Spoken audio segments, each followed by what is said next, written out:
After weeks and weeks of rising tensions, from oil tankers being burnt down to B-52 bombers being placed in the Middle East, to Trump sending additional troops to Iraq, to a U.S. drone being shot down by Iran, there's been nothing but bad news on the U.S.-Iran front. But it's not just bad news for U.S. and Iran. The rest of the world too, which is either trading in Iranian oil or has strategic interests in the region, is stuck. And what everyone wants to know is, does Donald Trump have an exit strategy to end the Iranian crisis?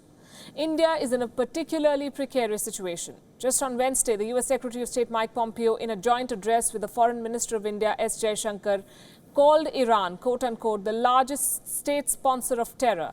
In the same press briefing, India urged the U.S. to ensure that global energy supplies remain predictable and affordable. In May this year, the U.S. extended, or rather ended, exemptions from its oil sanctions on Iran, meaning no country that traded with the U.S. was allowed to buy oil from Iran, else they would have faced sanctions. And this pushed India to instead buy from countries like Saudi Arabia. But let's not forget that India has been among Iran's top oil buyers, with imports of more than 23 million tons in just the last year. While sourcing crude from other supplies is not an issue, the price at which it is bought will impact the Indian economy, since India imports 80% of its crude needs and 18%, 1/8, of its natural gas. Higher energy prices will stoke inflation and hurt the country's economic growth.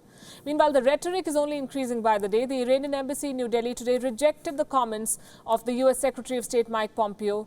They called those comments unfounded and fabrications to push more hostilities, instability and confrontation in the region, calling sanctions against Iran as a brutal act of terror, which is why India's External Affairs Minister S. Jaishankar spoke about U.S. and India finding common ground on energy to ensure, quote-unquote, predictable and affordable supplies. Behind the scenes, India has been pushing both sides to de-escalate tensions and to restart talks. Now, the U.S.-Iran tension is Prime Minister Modi's first big diplomatic challenge in his second term. The U.S., an increasingly pivotal partner for India, offers a challenge not just to Indian bilateral ties, but India's idea of strategic autonomy. While New Delhi has managed to save the Chabahar port from America's ire, oil imports have suffered dramatically. Our relationship, India's relationship with Iran, remember, dates back many decades. In 1993, and this is an episode that we must revisit, in 1993, the United Nations Human Rights Commission in Geneva adopted a resolution condemning India for grave human rights violations in Jammu and Kashmir. This opened a path for the referral of Kashmir to the United Nations in New York. The draft resolution enjoyed the support of the 54 member states of the Organization of Islamic Conference, OIC, and some Western nations. Of course, Pakistan was its prime mover. But Iran was one country that turned everything around for India, convincing OIC members not to support this draft. It was Iran that rallied for India. So India needs to remain steadfast in its resolve against American sanctions on Iran today. And for India, oil is the single most important commodity, political or economic, between New Delhi and Iran.